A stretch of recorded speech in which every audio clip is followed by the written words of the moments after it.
नमस्कार. मी भाऊ तोरसेकर. तुम्ही बघत आहात प्रतिपक्ष. मित्रांनो,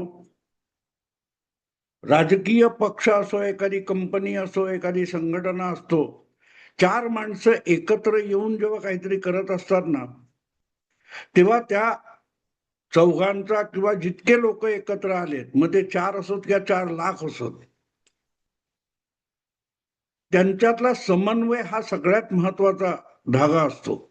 तो समन्वय बिघडला की संपलं. एखाद्या माळेमध्ये मणी ओवलेले असतात, त्या सगळ्या मण्यांना एकत्र जोडणारा तो धागा असतो आणि त्यामुळे तो धागा तुटला की ती मण्यांची माळ राहत नाही, ते विस्कटलेले पसरलेले मणी होऊन जातात. आणि म्हणून व्यवस्थापन, समन्वय या गोष्टी फार महत्वाच्या असतात. मग त्या माळेतल्या असोत किंवा मण्यांच्या असोत किंवा तुमच्या एखाद्या संघटना, पक्ष, कंपनी, कारभार, व्यवसाय यातल्या असोत, परस्परावलंबी अशा रीतीने ती व्यवस्था किंवा ती यंत्रणा चालत असते. त्याच्यामध्ये गल्लत करून चालत नाही.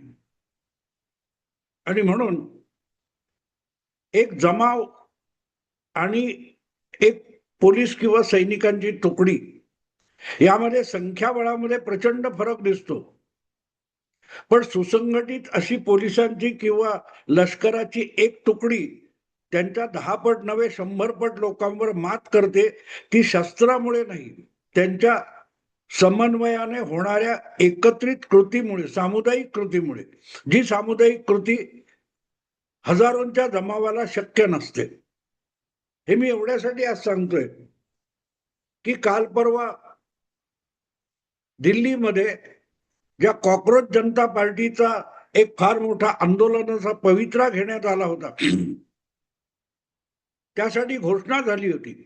आणि त्या कॉक्रोच जनता पार्टीचा जो जनक आहे तो अमेरिकेहून दिल्लीला येणार होता आणि त्याच्या नेतृत्वाखाली जंतर मंतरवर आंदोलन व्हायचं होतं. अर्थात अशा रीतीने सार्वजनिक ठिकाणी निदर्शनं, आंदोलनं, धरणं, उपोषणं जे काय तुम्ही करता त्यासाठी कायदा व्यवस्थेचा प्रश्न उपस्थित राहतो. सार्वजनिक जागी आहे म्हणून पोलिसांची किंवा प्रशासनाची परवानगी घ्यावी लागते.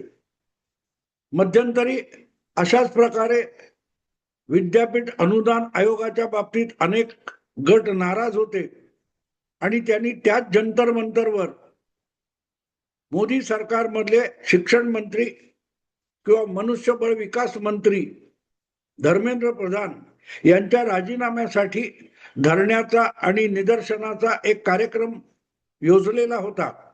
पण त्यासाठी दिल्लीच्या पोलीस प्रशासनाने या संघटनांना अशा निदर्शनांसाठी परवानगी दिली नाही.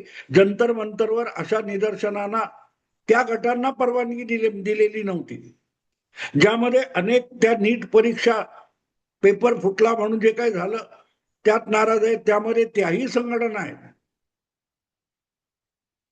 आणि साहजिकच जे सरकारवर थेट बंबार्डिंग करतात, तोफा टाकतात, अशा तुमच्या कॉक्रोच जनता पार्टी यांना ही परवानगी मिळेल अशी अपेक्षा कोणीच केलेली नव्हती, आयोजकांची सोडा.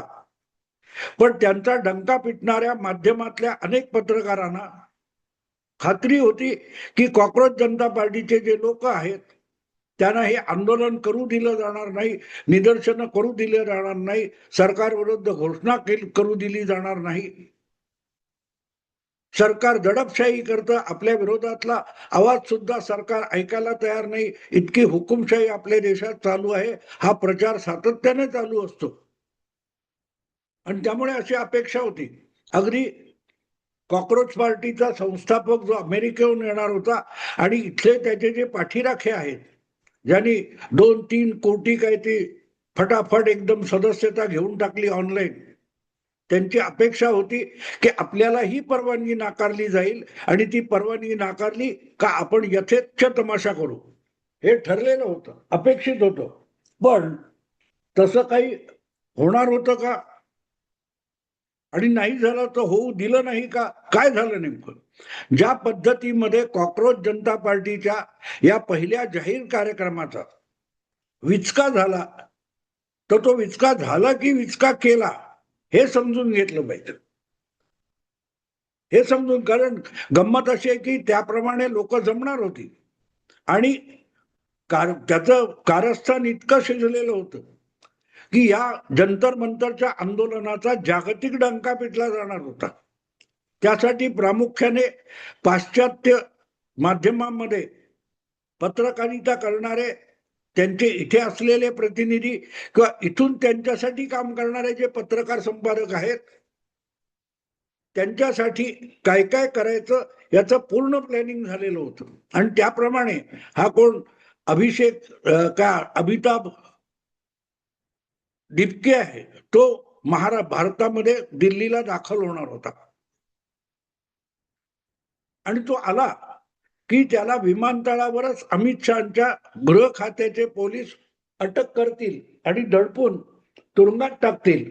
आणि मग अशी परवानगी नाकारली, कशी दडपशाही चालली आहे भारतात, हुकुमशाही आली आहे, भारतातल्या लोकशाहीचा शेवट झालेला आहे, असा सगळा डंका पिटायची तयारी जोरदार झालेली होती.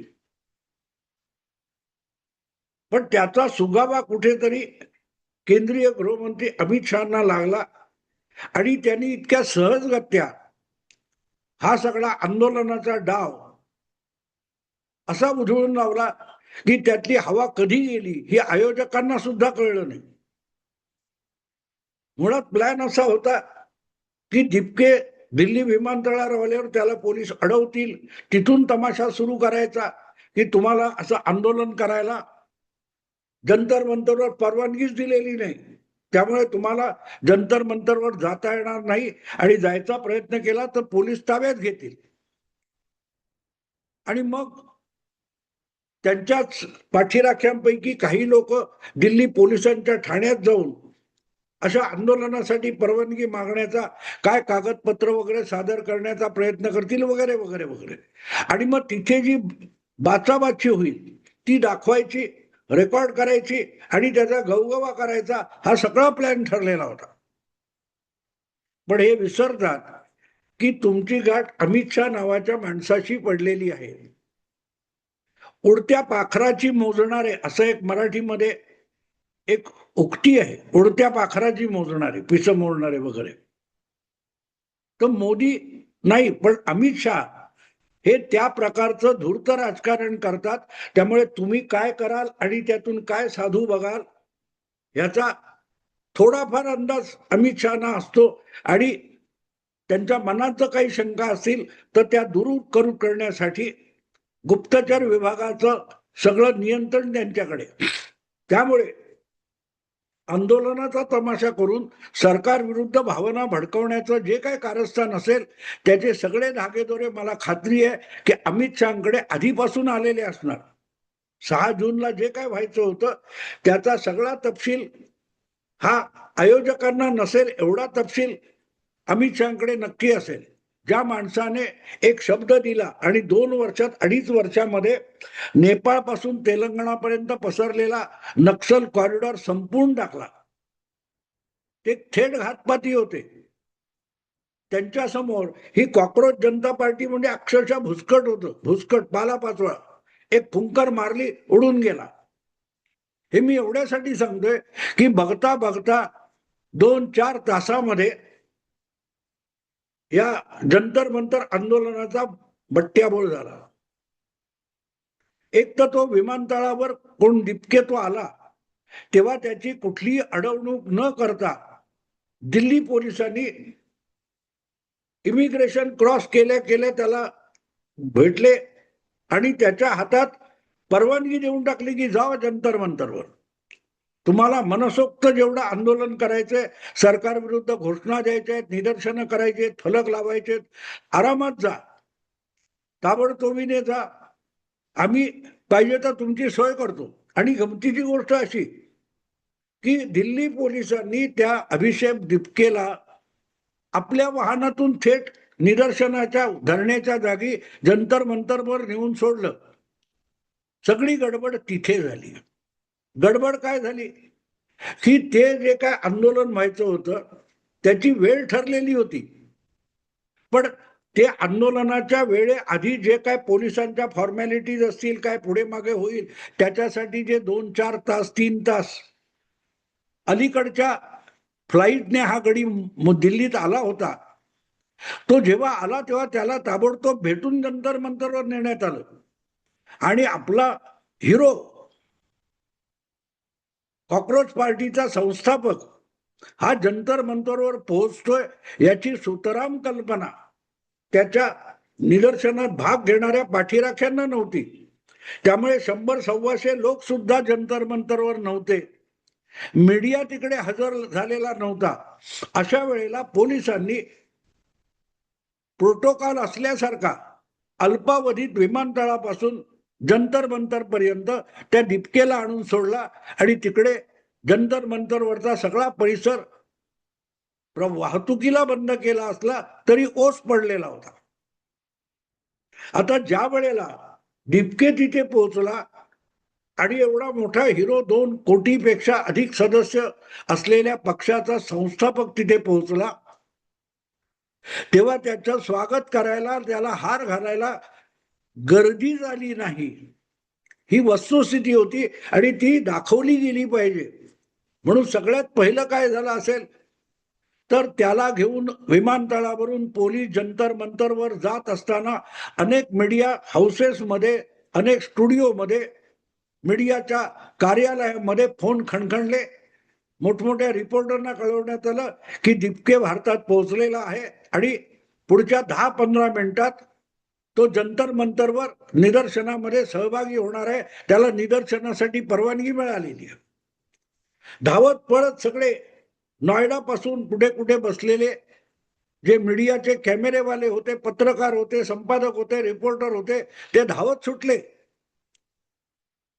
साहजिकच 2 तास आधी, ठरलेल्या वेळेच्या 2 तास आधी तिथे गर्दी नसताना दीपके पोहोचला आणि त्याची जी पूर्वतयारी करायसाठी जमलेले 70-80-90 काय कार्यकर्ते पाठीराखे असतील, अधिक त्यांच्या दुप्पट पत्रकारांचा जमावडा होता आणि त्याच्या दुप्पट पोलिसांची गर्दी होती.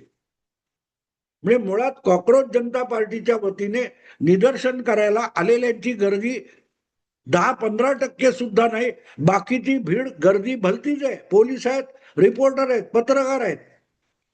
पण कॉक्रोच जनता पार्टी म्हणून जे निदर्शक आहेत ते 100मध्ये 15 सुद्धा नाहीत, 8 सुद्धा नाहीत. हे जे चित्र तयार झालं त्याचं रेकॉर्डिंग ताबडतोब सुरू झालं.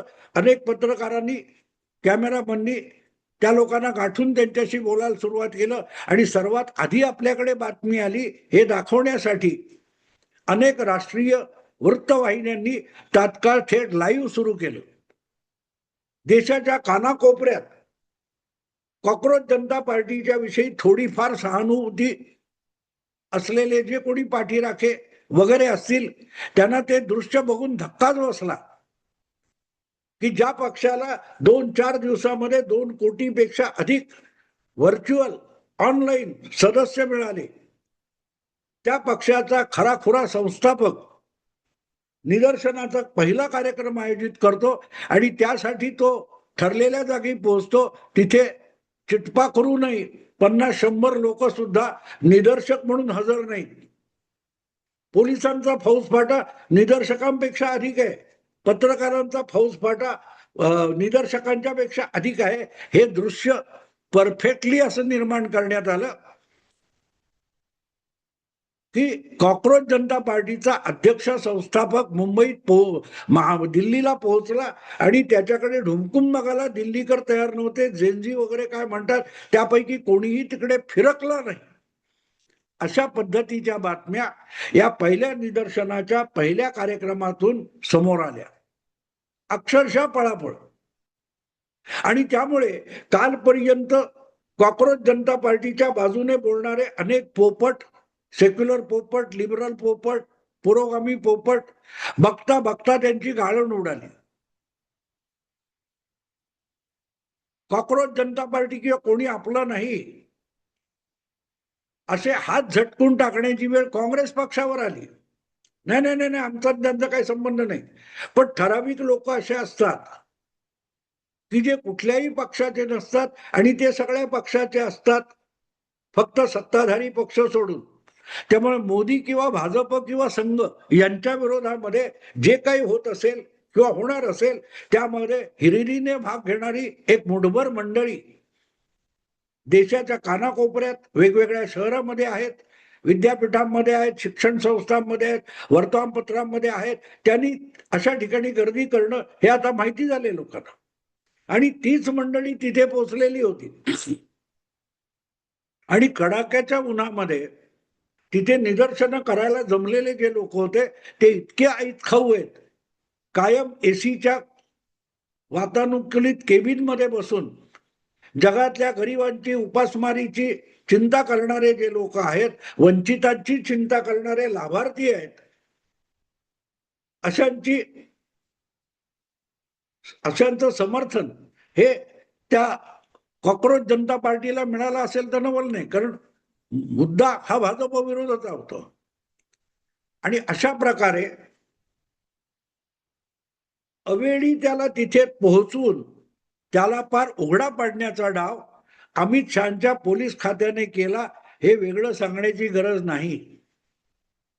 यांच्या आंदोलनातली हवा काढून घ्यायची असेल तर यांच्या पाठीशी कोणी नाही हे त्यांच्यावरच प्रेम करणाऱ्या माध्यमातून, चॅनेलमधून दाखवलं गेलं तर ती हवा अधिक वेगाने निघून जाईल, हे ओळखूनच खेळलेला हा डाव होता.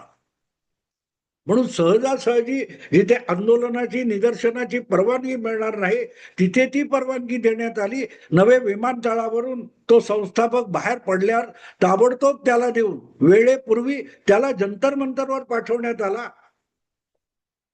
आणि त्याचे अनुयायी तिथे पोहोचले सुद्धा नव्हते, अशा वेळेला तिथे नेऊन त्याचीही हवा काढून भव्य स्वागत.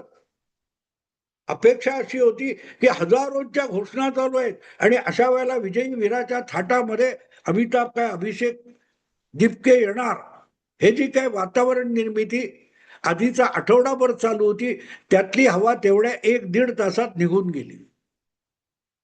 संध्याकाळी 5 वाजेपर्यंत, सकाळी 10 पासून संध्याकाळी 5 वाजेपर्यंत तिथे आंदोलन करण्याची परवानगी पोलिसांनी दिली होती.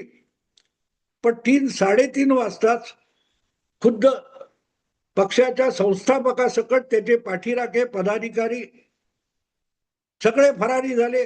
जंतर मंतर ओस पडलेला होता.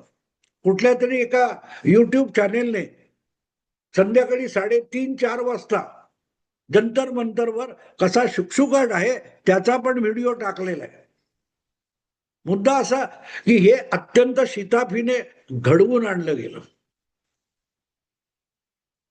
सरन्यायाधीशांच्या कॉक्रोच ह्या शब्दाला पकडून जो काय तमाशा गेला आठवडाभर चालू होता, त्या सगळ्या झुरळांना आपापल्या बेळातून बाहेर पडायला भाग पाडण्यात आलं.